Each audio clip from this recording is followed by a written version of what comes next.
is the most overrated team going into the 2022-2023 NBA season? Well, I'm going to tell you that today because this list of 3 teams that I have in this video may shock you. So stay tuned until the end. There are a lot of teams going into the NBA season with a lot of new pieces, a lot of new players onto their team, and there's a lot of teams that I think are just not going to work out in the end. And there's also a lot of teams that did not just do any moves this offseason to make their team better, and actually they lost a lot of pieces on their team, so I think they're going to be even worse than last year. Coming in at number 3 on this list is the Los Angeles Lakers. Now I know this doesn't come as a shock to a lot of you, but there's actually a lot of people that think they're going to be a really good team, and for those people, that is the reason they're on this list. I personally do not have them very high. I think they're going to be a play-in team at the best. I know they have LeBron James and Anthony Davis, and that is a dynamic duo for sure, but I just do not see the rest of this roster is not built to compete this year. They are bringing in too many guards, a lot of liabilities on defense. I mean, Thomas Bryant is a really short center for the Los Angeles Lakers. Yes, you want to play AD at the 4. That's what AD naturally wants to play, but he naturally is just better at the 5, and for some reason the Lakers do not. You bring in a guy like Dennis Schroeder and Patrick Beverley, which I think are great moves by the Los Angeles Lakers, but you still have Russell Westbrook, who is a hothead. He is a hot case. He is not going to be willing to come off the bench, and even if you do bring him off the bench, he is not going to be successful in that role because he's going to be whining, complaining, all of that because he wants it his way or the highway. And LeBron James is getting a lot older. He is not getting any younger. He cannot carry a franchise like he used to be able to. I just don't see how this team is going to be able to succeed with the roster and the pieces they're putting around him. A big liability on defense with all these guards, and having Russell Westbrook, just an awkward fit for the Lakers. It just is not going to work out this year. It's not going to be pretty, just like last year. So I see this Lakers team as an overrated team going into next season. Number 2 on this list is the Phoenix Suns. Yes, the number 1 team last year, the Phoenix Suns, who won over 60 games last year, I think are an overrated team. I actually thought they were an overrated team last year. Granted, they're a great regular season team, but that's all they are. When it comes to the playoffs, this team is not going to succeed. This team is not going to be successful, and you are going to see that come next year. They're going to be a great offensive team. They're going to be a great defensive team. They're going to be overall a great team in the regular season. But when the playoffs come around and teams start to play you in a 7-game series, they are going to figure you out and figure out how to beat you. And those 2 stars they have in Phoenix, and Devin Booker and Chris Paul, are just not enough to get it done. They re-signed DeAndre Ayton into a max rookie extension, and that was a bad move by the Phoenix Suns because now they are not eligible to trade him until January, and they cannot use him as trade bait. Chris Paul, we've seen the best of him. He is a great point guard in the regular season, but he just isn't enough. He's not bad, he just isn't enough, and you can't rely on Devin Booker to bring all the offense on his shoulders. He is just not good enough to be the best player on a championship team. You need a great wing player, a great 2-way player, and both those guys are not. They are both okay defenders. They're not great defenders, and they can't take over a game consistently like a LeBron James, like a Giannis Antetokounmpo, like a Kevin Durant. They just cannot do that. And you look at the pieces around them. Mikal Bridges got burnt by Jalen Brunson and Luka Doncic in the playoffs. Jay Crowder, he's an okay 3-and-D player, but that's him at his best. We already talked about DeAndre Ayton. I mean, you see the bench. I mean, they just don't have a good enough team around them to compete in the playoffs, to beat a Los Angeles Clippers team, to beat a Golden State Warriors team, to even beat a Dallas team who got a lot better this offseason with adding Christian Wood and JaVale McGee, someone the Phoenix Suns have lost. I just don't see this team being as successful as they were last year. I still see them being a 4 to 2nd seed in the Western Conference because in the regular season, they're going to put up numbers. They're going to put up good stats. They're going to put up good overall numbers. But in the playoffs, when it comes down to a 7-game series, this team gets figured out. We saw it against Milwaukee, and we saw it against Dallas. They pressed CP3. They made him go to his left. Devin Booker seemed to be MIA in games 4, 5, 6, and 7. And same thing against Milwaukee. Where did Devin Booker go? We don't know. He just disappeared.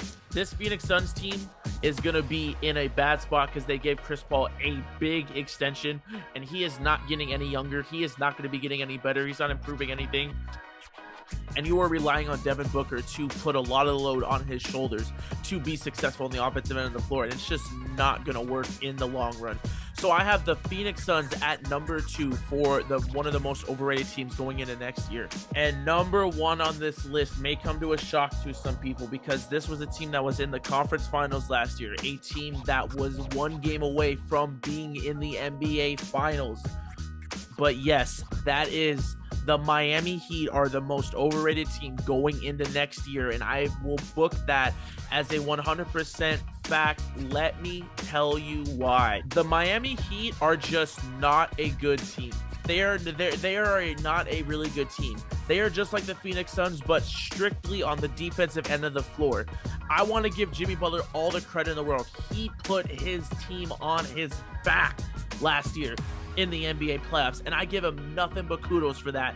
That was a spectacular, one of the best playoff runs I've ever seen. He has had 2 amazing playoff runs, but he just can't do it by himself. Miami needs another co-star next to him. They failed to acquire Kevin Durant. They failed to acquire Donovan Mitchell. They are failing to build around Jimmy Butler and Bam Adebayo. Bam Adebayo is not a great offensive player, and I don't think he's going to be a great offensive player. I think his peak is 18 and 10, which isn't bad. That's a great power forward / center in the NBA. But it's not good enough to win you an NBA championship.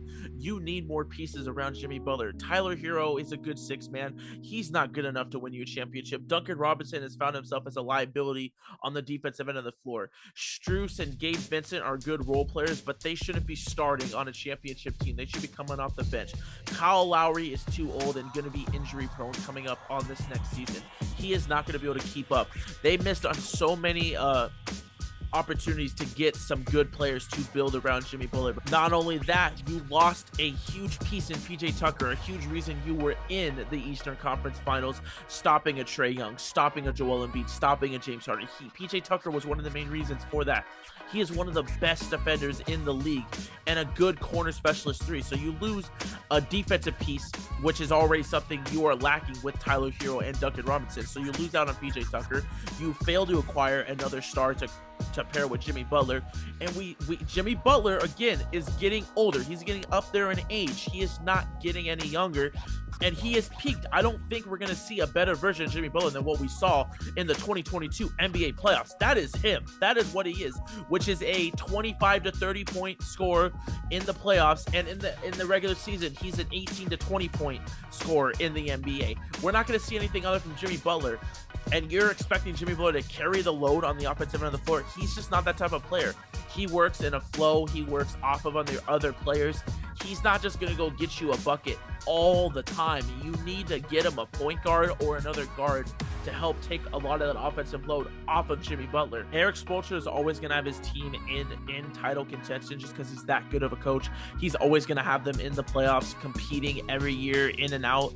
But we've seen after the Dwayne Wade and LeBron era, they just have not been good enough, and they have not been willing to spend a little bit of money or give up some of their draft picks to get a star to come to Miami besides Jimmy Butler. Jimmy Butler has been the only piece, and they didn't really do much. It was a sign and trade, so they didn't have to give up a lot to get Jimmy Butler.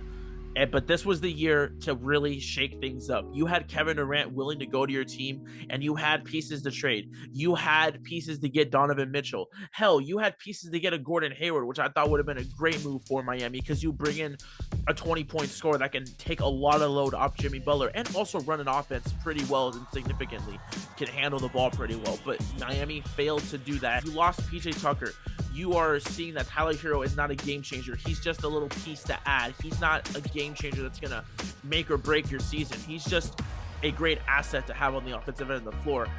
Bam Adebayo has peaked on the offensive end of the floor. I don't think he's going to get any better. Yes, he's an elite defender. Bam is a great elite defender, but on the offensive end of the floor, he has shown there's a ceiling for him, and we have seen it. Kyle Lowry has seen his better days in Toronto. We're not getting Toronto version of Kyle Lowry here. Yes, he can be a decent 3-and-D guy, but even on the defensive end of the floor, he's peaked. He's hit his injury maximum. I don't think we're going to see a lot of big plays out of Kyle Lowry on the defensive end of the floor. Overall, I just don't see this Miami team being really successful next year, and I think they are going to be a liability when it comes to the defensive end of the floor and on the offensive end of the floor. And I think with the teams that have improved this offseason, like the Atlanta Hawks, like the Boston Celtics, like the Brooklyn Nets, like the Philadelphia 76ers, I just see a scenario where Miami could fall out of the play-in situation. They will be in the play-in. You have young and upcoming teams. I mean, you look at Orlando with Paolo Banchero. He's going to be a stud for them. You look at Detroit Pistons, Cade Cunningham. I am really high on them. I think he is going to lead that team to possibly a play-in run. I mean, you look at obviously Atlanta with adding DeJounte Murray. They're going to be in the picture. I think they're going to be a top 6 seed in the Eastern Conference. You got Washington, who's going to fight every game and claw their way to victories. Like, I could see a scenario where Miami doesn't make the playoffs this year. Do I think it's going to happen?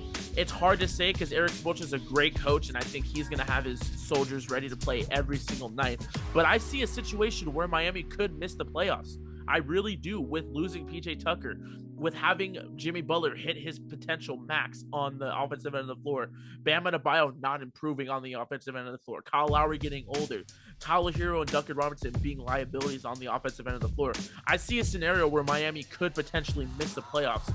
We shall see what happens, but the Lakers, the Suns, and the Miami Heat are the 3 teams that I see possibly being overrated coming this NBA offseason for a fact. There are so many scenarios where I see all 3 of these teams plummeting and not having big playoff runs or potentially missing the playoffs. But that is all I got for you guys today. I hope you guys did enjoy this video of the overrated teams here on the Big Baby Venegas channel. If you guys did, please be sure to leave a like, subscribe if you are new, and hit that notification bell if you guys are subscribed. Spread the word out. We are growing each and every day faster and faster. Thank you guys for all the support.